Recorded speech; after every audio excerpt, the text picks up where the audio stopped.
Hay una diferencia entre alcohol y tabaco porque quien más quien menos, aunque no sepa las razones, todo el mundo ha asimilado, ¿no?, que el alcohol no se puede tomar con medicamentos. Otra cosa es que se haga bien, porque a veces no se toma con medicamentos, se toma la pastilla con el agua y a continuación la copa de vino. Esto también pasa, ¿eh? No es este caso, pero como mínimo existe la conciencia colectiva de que no se deben mezclar alcohol y medicamentos. En el caso del tabaco, el tema es, yo creo que bastante más desconocido, particularmente en el caso del alcohol se pueden dar todas las interacciones habidas y por haber, y en todos los sentidos. Yo me imagino, porque esta mañana no estaba, pero que el doctor Mariné habrá comentado los tipos de interacciones posibles en los dos sentidos, o sea, el medicamento sobre el alimento, componente del alimento, y el componente alimento-dieta sobre el medicamento. En el caso del alcohol se pueden dar interacciones del alcohol sobre medicamentos y también interacciones del medicamento sobre la metabolización y la potenciación de los efectos tóxicos del alcohol. En función del tipo del mecanismo de la interacción, el alcohol puede dar lugar a interacciones farmacocinéticas a nivel de absorción, a nivel de distribución, a nivel de metabolización, menos de excreción, y puede dar interacciones farmacodinámicas, potenciando tanto efectos terapéuticos como sobre todo efectos adversos. En el caso del tabaco no tanto, no es tan amplio el panorama, pero también puede haber interacciones farmacocinéticas en el sentido de que se modifica sobre todo la metabolización de algunos medicamentos, que veremos algún ejemplo, y puede haber también interacciones farmacodinámicas en el sentido de que la nicotina, sus efectos sobre el organismo pueden potenciar también el efecto de algunos fármacos. Hecho esta previa, a ver si me aclaro cómo va esto. Bien, hay muchos mecanismos, hay muchas interacciones, como acabo de comentar, y es evidente que no puedo ni de lejos acercarme, a comentarlas todas. Por tanto, únicamente me centraré en las que son más importantes, las que hay más datos, las que hay más información, que son las interacciones digamos, de tipo farmacocinético a nivel de metabolización. Comentaré de pasada alguna cosita de absorción y de otro tipo, pero las más importantes, tanto para el tabaco como para el alcohol, son a nivel de metabolización. ¿Por qué? A nivel de metabolización de fármacos. Muy brevemente, evidentemente se da por supuesto, pero sí, quizás para recordar un concepto, ¿no? Tabaco o componentes del humo del tabaco que interaccionan y el alcohol, como mínimo a dosis altas, a dosis bajas no entraremos si tienen trascendencia nutricional o no, pero como mínimo dosis altas, lo que está claro es que son xenobióticos. Como todos los xenobióticos, son metabolizados por un sistema enzimático inespecífico, localizado en microsomas hepáticos, citocromo P450 o isoenzimas del citocromo P450. Por tanto, es lógico que medicamentos que también son sustancias xenobióticas y estos componentes extraños, ahora hablo del alcohol o hablo del tabaco, pero podríamos hablar del zumo del pomelo, de las furanocumarinas, podríamos hablar de los componentes del hipérico. Todos estos es normal, de alguna manera, que compitan por el mismo sistema enzimático. Y esto es lo que ocurre. O sea, estos componentes que son xenobióticos para el organismo son metabolizados, en principio, por el mismo complejo enzimático que se metabolizan los medicamentos. Y, en función de las afinidades respectivas, puede haber más o menos competencia y más o menos desplazamiento de unos respecto a los otros. Entonces, esta es la base, por decirlo así, de las interacciones. El objetivo es, evidentemente, de la metabolización, convertir lo mismo que para los xenobióticos en general, unos componentes que son liposolubles, que es el requisito básico para la absorción, en unos componentes hidrosolubles que puedan ser eliminados por la orina. Y todos los enzimas que intervienen aquí son enzimas que pueden, digamos, los sustratos pueden competir por estos enzimas. Todo y que también se ha comentado anteriormente, desde el punto de vista de las interacciones, son sobre todo importantes los enzimas implicados en la fase 1 de metabolización, es decir, en las oxidaciones por este sistema citocromo P450 e isoenzimas. Si hablásemos en general de los mecanismos de interacciones a nivel de metabolización de fármacos, tampoco creo que me deba entretener, porque imagino que Abel, el doctor Mariné, lo habrá comentado un poquitín esto. O sea, hay un primer mecanismo de interacción a nivel de metabolización, que sería el que los alimentos aportan materiales para la metabolización de los fármacos. Una persona que bebe mucho, una persona alcohólica, muchas veces lleva una malnutrición, una mala alimentación. Por tanto, ya por esta vía podría haber una cierta interacción, porque esta persona tendrá menos niveles de albúmina, menos capacidad enzimática para metabolizar, y por tanto aquí el estado nutritivo influiría, pero no es el tema de ahora, sino que, digamos, las que quizás son más importantes son las que derivan de una inducción o una inhibición del sistema microsómico hepático, entre los cuales el alcohol sería un ejemplo de inductor, y algunos componentes que luego veremos del humo del tabaco también serían responsables, ¿no?, de esta inducción. Este sería un cuadro un poco general de sustancias que podemos encontrar en la dieta o en el entorno alimentario que pueden actuar induciendo o inhibiendo el sistema microsómico hepático y, por tanto, afectando de alguna manera o acelerando o disminuyendo la metabolización de fármacos. Como veis, aquí puede haber de todo. Si tuviéramos el equilibrio perfecto de algunos que son inductores con otros que son inhibidores, pues ya estaría, ¿no? Pero como no es así, lo que se puede entender es que en función de la dieta, en función del estilo de vida, en función de los hábitos, en función del entorno geográfico donde se viva, uno puede estar más expuesto a inductores o a inhibidores. Y esto podría explicar, por ejemplo, que este cajón desastre en el que a veces se meten las diferencias individuales que existen en la respuesta de un fármaco en realidad no sean tantas idiosincrasias particulares, sino que en realidad sean diferencias de respuesta en función de respuesta de los medicamentos en función del entorno que modifica la metabolización, la absorción, etcétera, etcétera. O sea, es evidente que no estamos todos en la misma situación. Ni de hábitos de vida, ni de estilos de vida, ni de dieta, ni de entorno geográfico. Uno puede vivir en el campo, otro puede vivir en la ciudad, con lo cual está expuesto a diferentes contaminantes. Uno puede seguir una dieta más vegetariana, uno puede fumar, uno puede beber, uno puede no beber. O sea, puede haber muchísimos condicionantes de este entorno que hagan o que expliquen algunas de las respuestas diferentes que se dan a los fármacos, y que esto realmente justifique un poco este cajón en el que se meten todas estas grandes diferencias individuales que a veces hay en la respuesta de los fármacos. Bien, dicho esto, a nivel de introducción, vamos un poco a entrar en concreto en algunos casos, no todos evidentemente, ¿no?, de interacciones del alcohol y del tabaco. Antes, sí decir que a nivel de estudios hay muchos, a nivel de trabajos publicados en la literatura ya existen muchos trabajos que describen estas interacciones, si bien se utilizan para las interacciones a nivel de metabolización, se utilizan sobre todo marcadores. En el sentido, marcadores que suelen ser antipirina y teofilina, que la antipirina ya no se usa y la teofilina menos, poco, que son marcadores del sistema microsómico hepático, en el sentido de que si un determinado producto, una determinada pauta de administración del fármaco junto con alcohol o con otros componentes de los alimentos modifica a estos fármacos, a esta antipirina y teofilina, en principio lo que le ocurra sería extensivo a otros medicamentos que también se metabolizan en una extensión importante por el sistema microsómico hepático. La lista de medicamentos es muy amplia, evidentemente no podemos entrar, hay listados completos de interacciones de medicamentos con alcohol, y vamos, como decía, a comentar algunas, ¿no? Bien, lo comentaba al principio, podemos tener interacciones en todos los sentidos, del fármaco sobre el alcohol, del alcohol sobre el fármaco, farmacocinéticas, farmacodinámicas. Dentro de las interacciones del fármaco sobre la metabolización del alcohol, el efecto de sulfirano antabús es un efecto particular, y luego también algunos medicamentos que pueden potenciar la toxicidad del alcohol. Esto es así porque, como decía, hay competencia por los mecanismos de metabolización. El alcohol, si recordamos, a dosis moderadas, la vía de metabolización es la vía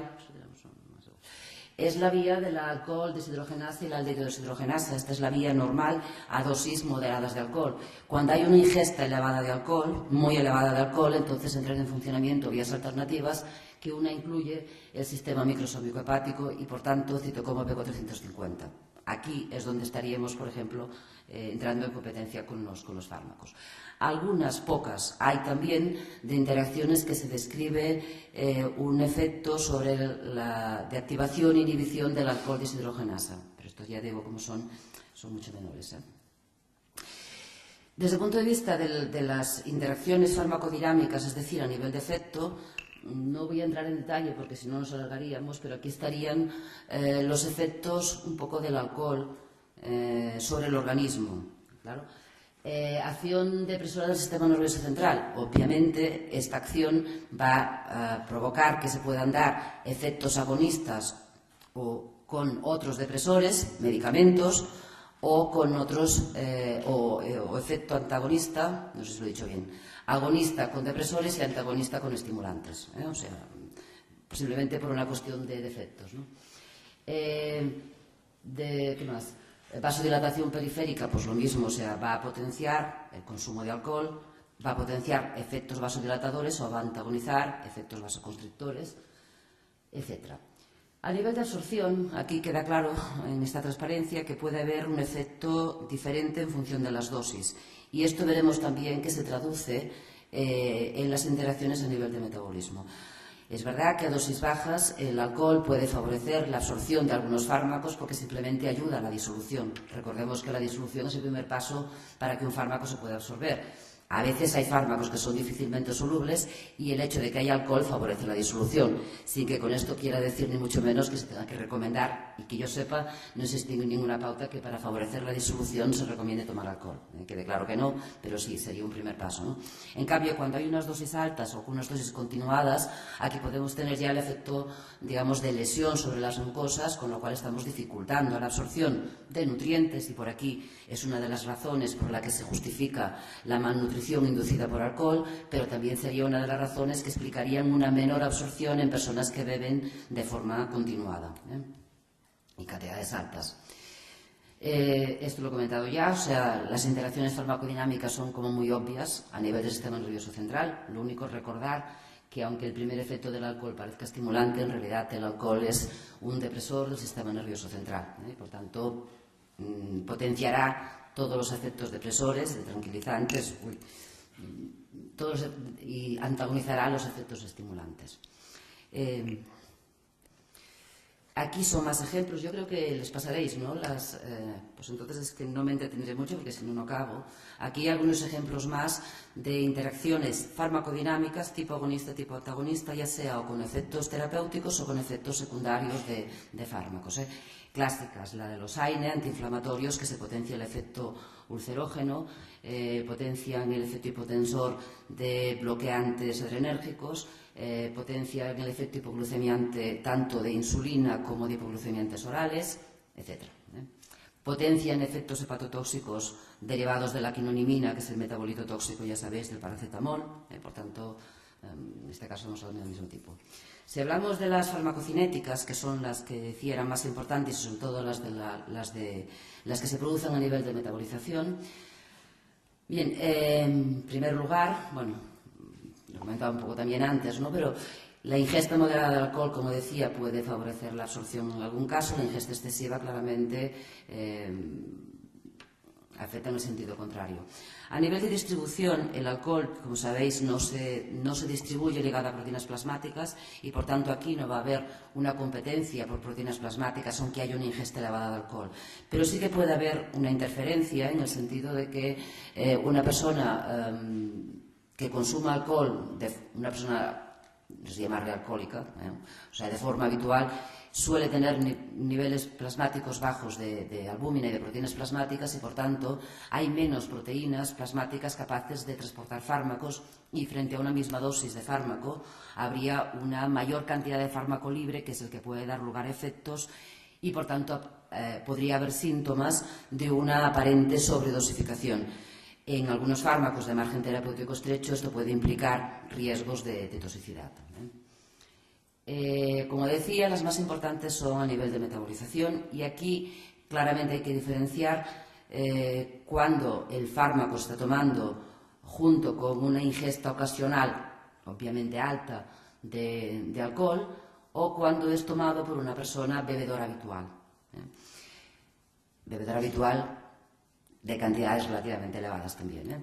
Porque en este caso los efectos sobre la interacción o la influencia a nivel de metabolización son distintos. En un caso, si es una ingesta ocasional, se inhibe la metabolización de fármacos por una competencia por los sistemas enzimáticos, de CYP450, los isoncimas correspondientes, debido a que en esta competencia, digamos, el organismo tiene como más urgencia por metabolizar el alcohol y deja de lado al fármaco. Y, por tanto, el efecto de este fármaco es más sostenido, dura más, tarda más en eliminarse, en metabolizarse y puede, como antes, en el caso de que haya un margen terapéutico estrecho, significar un cierto riesgo de que puedan aparecer efectos tóxicos, ¿eh? En cambio, cuando este fármaco es tomado por una persona que consume alcohol en cantidad importante de forma habitual, ¿qué ocurre? Que esta persona tendrá este sistema enzimático metabolizador del alcohol más inducido, más acelerado y, por tanto, metabolizará más rápidamente al medicamento, con lo cual su efecto será más corto, ¿eh? O sea, aparentemente podríamos pensar que hay como una infradosificación, aunque la dosificación fuera la correcta, pero podría haber pues que en menos tiempo se hubiese eliminado este medicamento, ¿eh? Aquí son ejemplos de medicamentos que, como lo dejaré, afecta a grupos importantes y a medicamentos importantes, y para todos estos existe, aunque aquí evidentemente no he traído muchos datos en concreto, pero existe literatura en la que se demuestran que los efectos son significativos como mínimo a nivel de niveles plasmáticos, ¿eh? Este es un caso muy clásico que de un producto, de un medicamento que ya no se usa, pero que refleja un poco cuál es la tendencia, ¿no? Aquí lo que se ve es... No tenemos un puntero, ¿verdad? No, es igual. Lo que se ve es la roja, los niveles de meprobamato en sangre, en ordenadas, y en abscisas el tiempo. En rojo estarían los niveles plasmáticos del fármaco en voluntarios humanos no consumidores, y los otros en consumidores habituales. Bueno, la roja son los no consumidores y los consumidores. ¿Qué se puede ver aquí? ¿Vale? Que para el mismo tiempo, ¿vale?, los niveles plasmáticos pueden ser muy diferentes. Si tenemos que, por ejemplo, el efecto terapéutico estuviera aquí, por encima de este nivel, en el caso de los bebedores, a las 8 horas ya estaríamos por niveles por debajo de los necesarios para que hubiera un efecto terapéutico, mientras que en los otros, en los que no beben, el efecto duraría 16 horas. He puesto una aproximación, ¿eh? No sé si son exactamente los valores, pero con lo que se puede ver que el efecto sería menos duradero, menos sostenido en el tiempo, ¿eh? Otro ejemplo, en este caso, por una imipramina, otro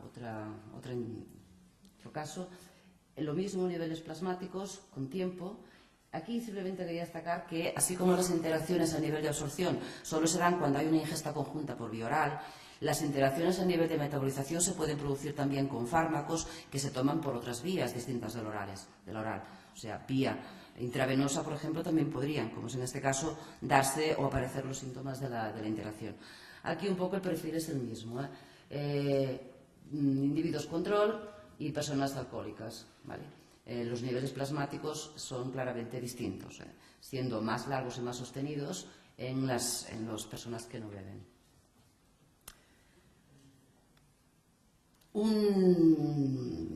Un ejemplo clásico son las benzodiazepinas, que es muy conocida, pero ¿por qué las pongo esta? Porque aquí concurren, o sea, los hemos contado por separado, pero pueden darse en un mismo caso todas las interacciones, ¿eh? En el caso de las benzodiazepinas hay una interacción farmacodinámica porque hay una potenciación de los efectos depresores, que se suman los del alcohol y los del fármaco.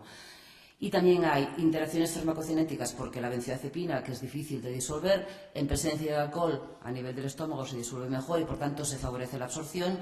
Además hay la interacción a nivel de metabolización, que puede ser distinta si es un consumo elevado pero puntual, o sea, si se está tomando el medicamento en medio de una juerga, o si es un consumo crónico por parte de una persona que está bebiendo de forma habitual, ¿eh? Alcohol y sulfonilureas, o sea, antidiabético sería otro ejemplo, que en este caso lo que más se destaca es que los resultados de la ingesta conjunta o de la administración conjunta de las dos cosas es que el efecto es impredecible. Alcohol y paracetamol, antes lo comentaba de pasada, aquí quizás a destacar un poco el perfil es el mismo en todos los casos, inducción enzimática, mayor metabolización en el caso de ingesta crónica. Quizás aquí destacar estas dos situaciones. Cuando hay una intoxicación etílica aguda, se inhibe el metabolismo hepático del paracetamol aumentando su vida media. Y como cosa curiosa, por ejemplo, esto está claro en animales, pero la embriaguez contribuyó a la evolución favorable de un intento de suicidio con más de 60 gramos de paracetamol. ¿Por qué? Porque había esta competencia por los enzimas, entonces se producía más lentamente el metabolito tóxico responsable, digamos, de la intoxicación. No sé si queda claro, voy un poco deprisa porque si no, no acabo. Lo he comentado antes, alcohol y AINES. Otro tipo de interacciones, en que en este caso ya pasamos a las interacciones del fármaco sobre el alcohol. Quizás de las más conocidas es la interacción que se llama de efecto antabús o disulfirán. Como sabéis, el etanol primero se convierte en acetaldehído por el alcohol deshidrogenasa y luego en ácido acético por la aldehído deshidrogenasa. Determinados fármacos lo que hacen es inhibir, o sea, bloquear la enzima aldehído deshidrogenasa, provocando la acumulación del acetaldehído. El acetaldehído en sí es más tóxico que el etanol. En este caso también sería un comportamiento que lo aproximaría a los xenobióticos. Recordad que hay muchos xenobióticos que son más tóxicos después de una primera metabolización a nivel hepático. En este caso el alcohol pasaría lo mismo, el acetaldehído es más tóxico.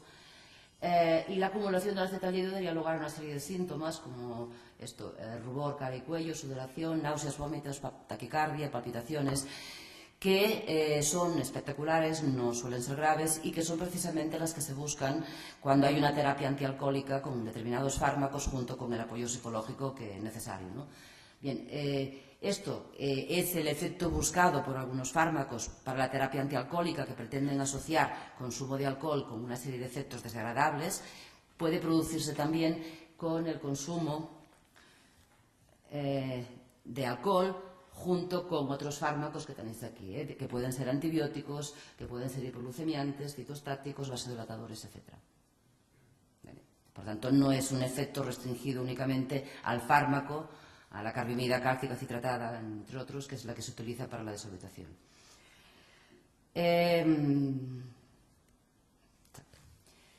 Quedan aquí algunos ejemplos más de efectos de los fármacos sobre el alcohol en cuanto a potenciación de efectos tóxicos, pero en fin, sería enumerativo. Y pasamos a las del tabaco, 5 minutos, porque si no da tiempo. Aquí simplemente es para reflejar cuál es la composición del humo del tabaco, en el sentido de que está constituido por una fase gaseosa, un 95%, que en su mayoría es monóxido de carbono. Monóxido de carbono en animales de experimentación a dosis altas se ha visto que sí que interfiere con la acción de algunos fármacos, pero como mínimo nosotros no conocemos estudios en humanos en que se responsabilice directamente al monóxido de carbono a las dosis del tabaco, a dosis mucho más altas y por contaminación. No sería, por tanto, responsable el principio de interacciones. En la fase particular, que representa un 5% del humo de tabaco, aquí sí que podemos encontrar hidrocarburos aromáticos policíclicos, podemos encontrar nitrosaminas, compuestos clorados tipo dioxina, plaguicidas también, componentes volátiles, metales pesados, nitrosaminas, y dentro de la fracción hidrosoluble estaría la nicotina, que sería, entre comillas, el principio activo. De todos estos existen interacciones, pero sobre todo las que explican la diferencia de respuesta de algunos fármacos en fumadores y no fumadores son las de los hidrocarburos aromáticos policíclicos. Estas interacciones, que son conocidas además, porque son precisamente las que justifican y hay estudios que sí lo demuestran, que personas que toman habitualmente carne a la brasa o productos ahumados pueden tener una distinta respuesta farmacológica en cuanto a niveles plasmáticos de determinados medicamentos.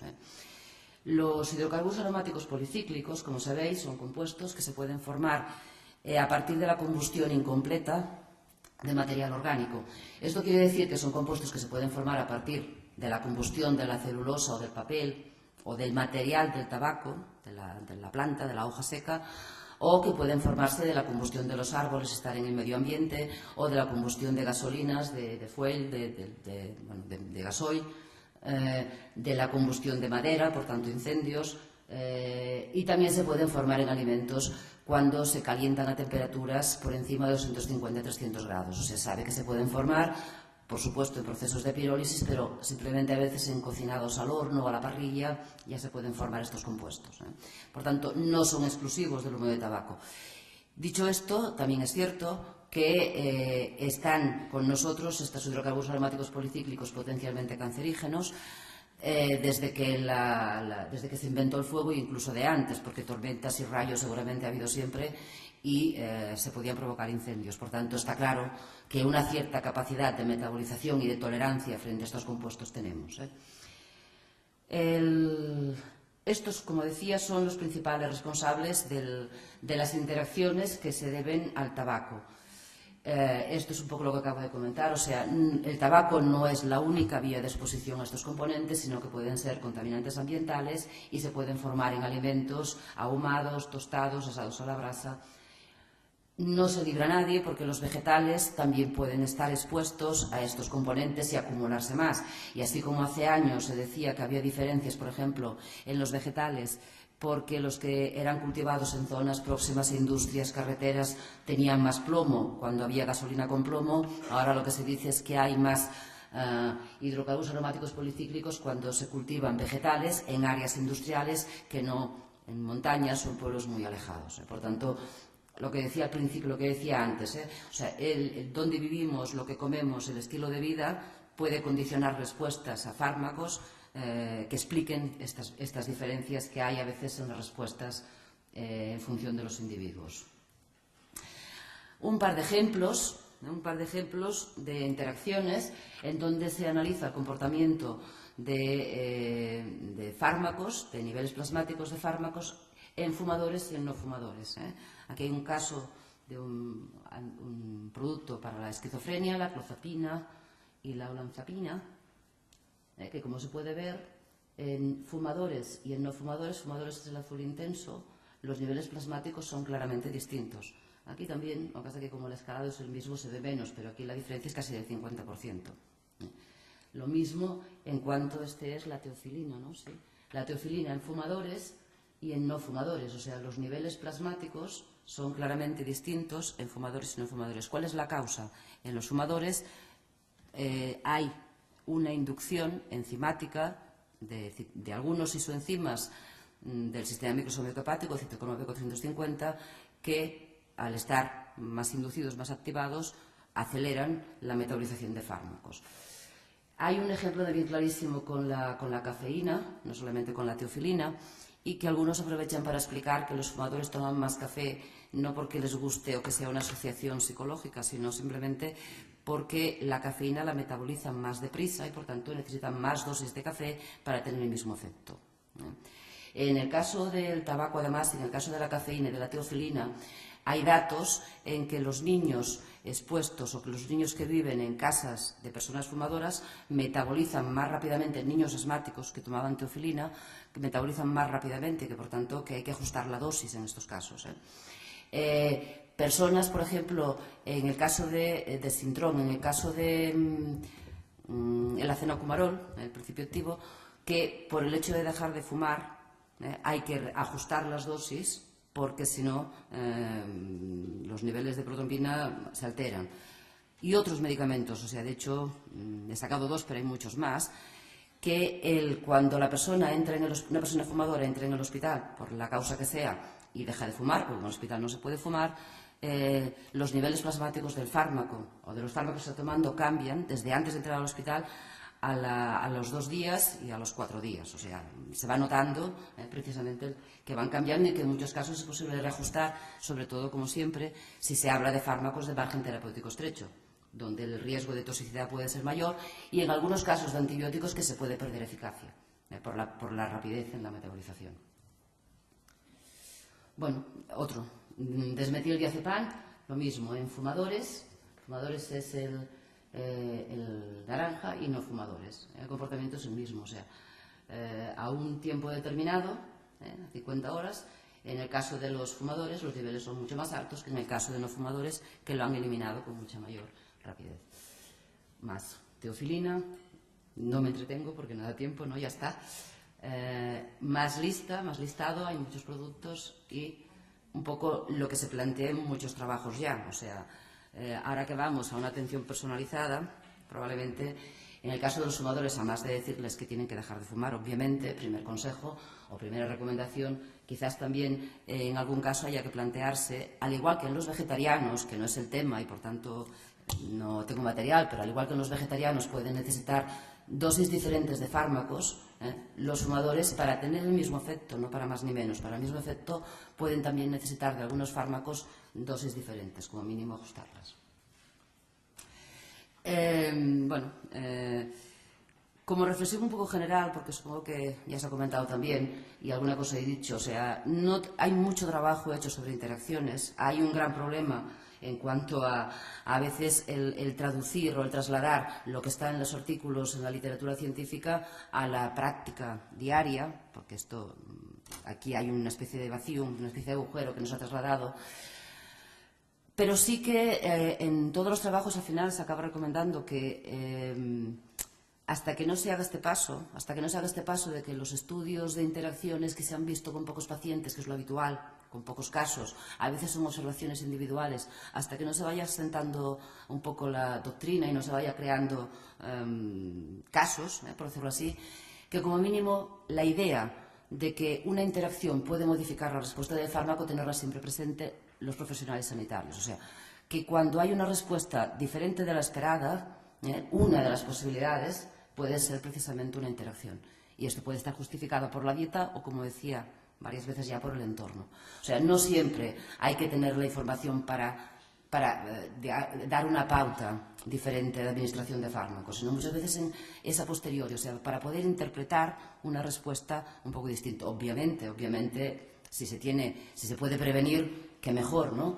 En el caso del alcohol es obvio que la recomendación será siempre evitar el alcohol. En el caso del tabaco, claro, sería dejar de fumar.